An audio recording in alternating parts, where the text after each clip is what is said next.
Welcome back to Jazzgirls. Now, we've talked about the now, but what about the later? Whether it's through needles or dumbbells, we're looking at how to stay empowered for the long haul. So for the both of you, without the traditional legacy of children, example, you don't have kids, what do you want your legacy to be? For you, Chinie. That I embraced aging. Yeah. That's it. You just have to accept it, Yeah. diba? Just have to accept it because it's part of life. Life. Yes. Diba? It's a revolution. It's an evolution. Yeah. It's just how you how you want your aging process to be like, Yeah. diba? You can choose how to age. You do Exactly. that, and you'll be happy. How about you, Chike?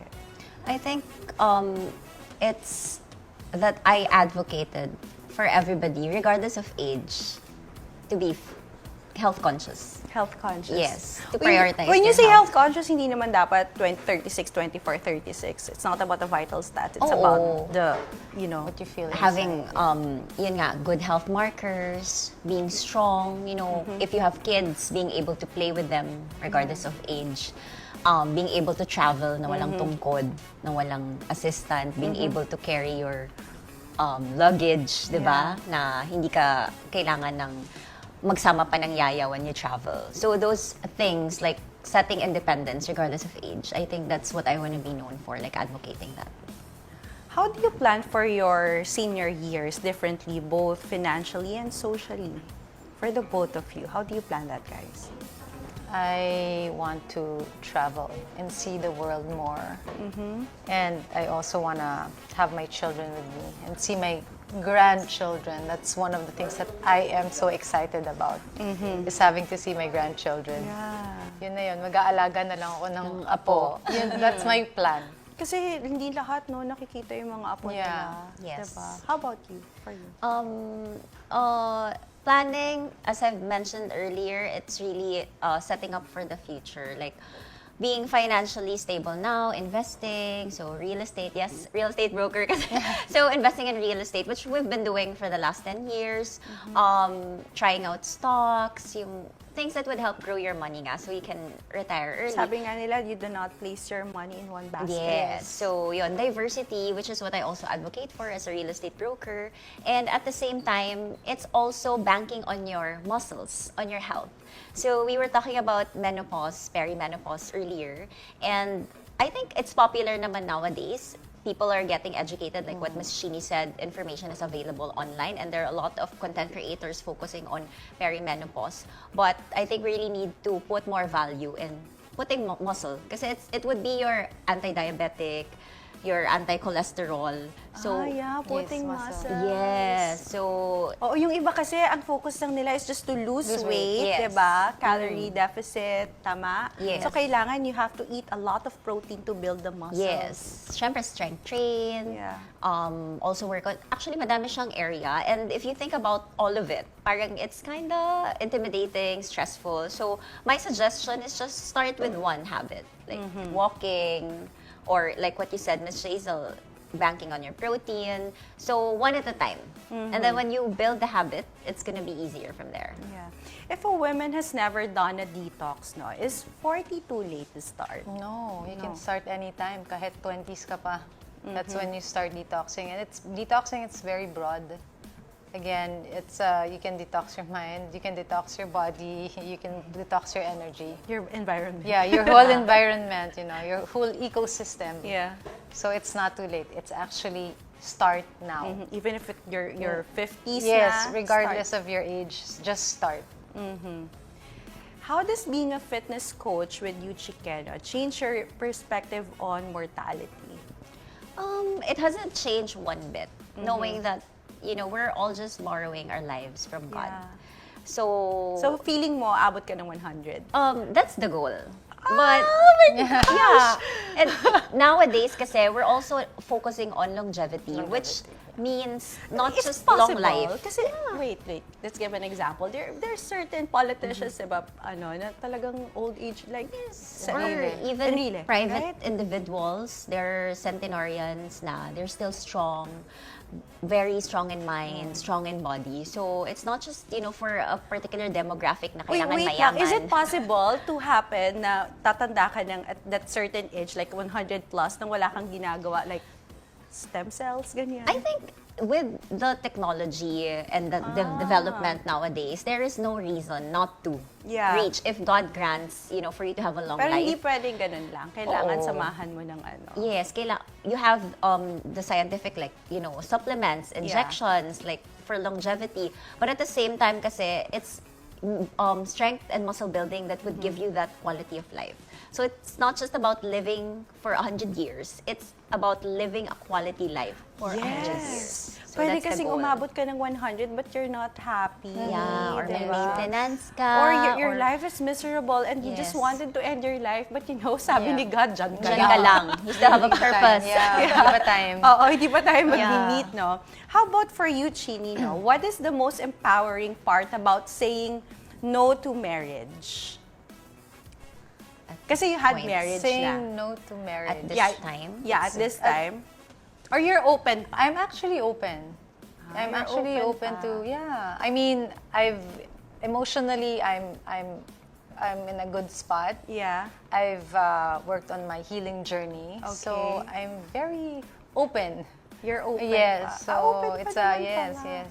So With pwede the right pa. man Oh, daw, for the sabi right niya person, kanina. for the Yeah. right Kasi may kinakasal nga at 60 eh. Oo. I mean, it's the same. Wala namang wala namang rules. limit. Yeah. Walang rules yung kailan ka ikakasal. How about the golden rule for women's health that applies regardless of age? Ano ba yung mga golden rules na yan? For me, my advocacy is talagang movement is key. That's So, yeah, that's You why... cannot be a couch potato and just sit all day. Very uso now talaga is the beginner-friendly way to start your fitness journey is just to get your steps in.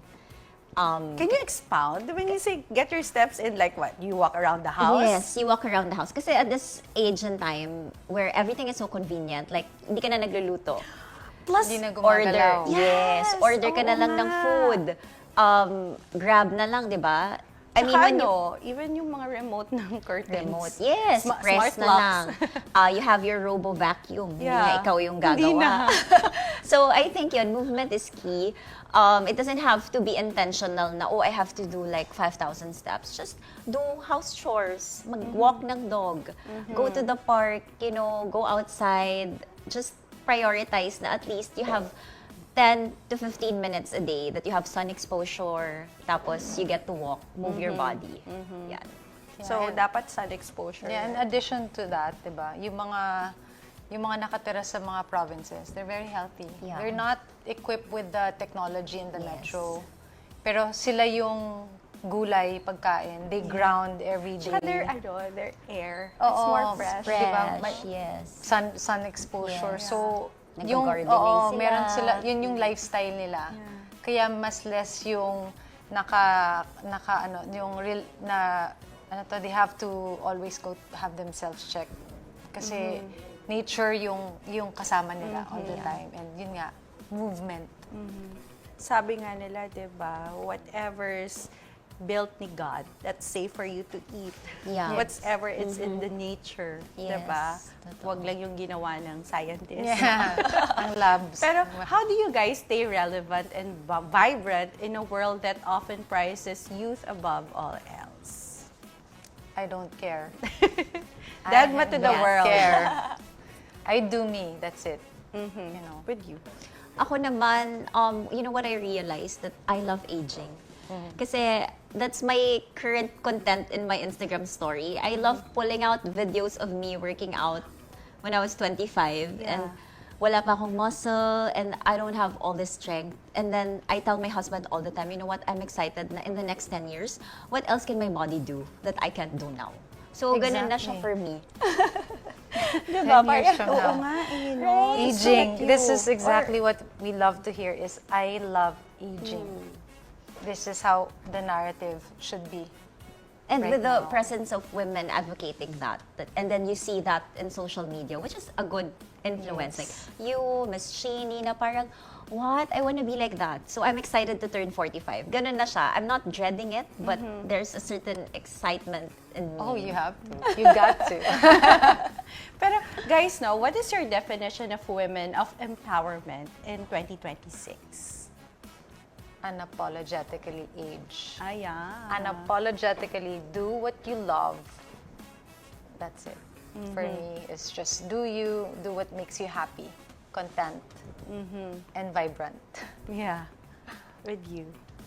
For me, I heard it when we first started talking, conversing here. It's about choices. So women empowerment for me is about having choices. Like for me, I don't want to have kids. For you guys, you want to rear children. So that kind of freedom, we don't have that years ago. We can't even vote. We can't even have our own bank account, diba? We can't even have properties to our name. But now, we have a choice.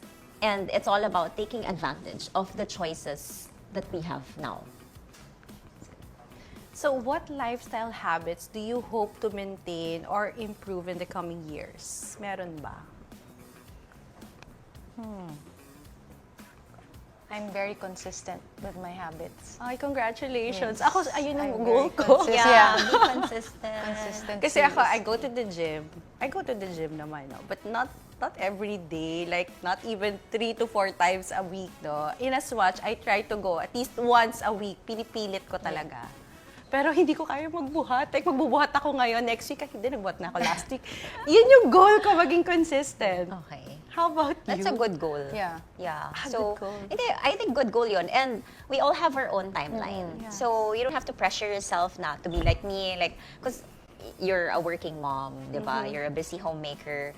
So, ako naman, I have the freedom of time. So, I tell even my clients, I tell them, don't copy me. Like, I have this freedom of time right now. So, malay mo, in years or so, I would also be super busy like you. So, I wouldn't have this kind of time na for fitness. But, yun nga, I think just, you know, like what Miss Chinie said, do you. Like, appreciate the things that you can do now. And don't be pressured with the social media na 3 times a week ako nag-work out, 5 times a week ako nag-work out, I eat healthy food because wala namang perfect. But if you want to talk about habits, I think I'm there now, like when it comes to nutrition and working out. What I want to improve on is sleep, number 1. Yeah, Drinking more water. And I think touching on what she's advocating, which is detox. Like, really getting rid of things that sometimes makes your mind chaotic. Diba?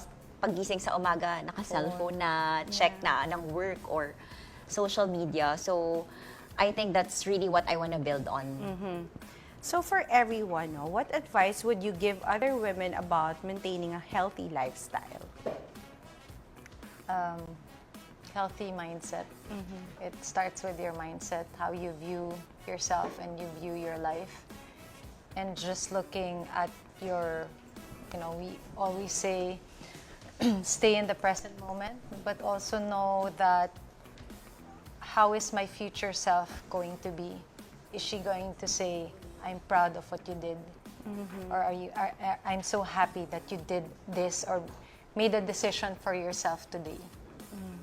Beautiful. Yes. How about you? For me, I wanna tell everybody na don't be afraid of building muscle. As a fitness coach, kasi yun talaga yung number 1 fear. You know, women, I don't wanna be that muscular. I mean, I'm an athlete, so it's okay not to be this muscular as me. But you will thank yourself later if you're consistent with your fitness journey, you build more muscle kasi it's gonna take away the symptoms of perimenopause, which is what we were talking about, like osteoporosis, cardiovascular diseases. It has so many benefits that if you start getting the fruits of, you know, your hard work in the gym, you would really thank yourself later for showing up every time. What a very powerful hour. Chiket, Chinie, thank you very much. Thank you so for much. showing us that there isn't just one correct way to grow older. There's so many ways to grow older. To all the women watching, whether you choose the path of tradition or the path of the pioneer, the most important thing is that the choice is yours. Aging isn't a decline, it's an evolution. Don't let a number on a calendar or a status on a document define your worth. Stay healthy, stay curious, and most importantly, stay true to your rhythm and always think you're beautiful. I'm Jazel Velarde, and this has been Jazzgirls. See you next time. Bye!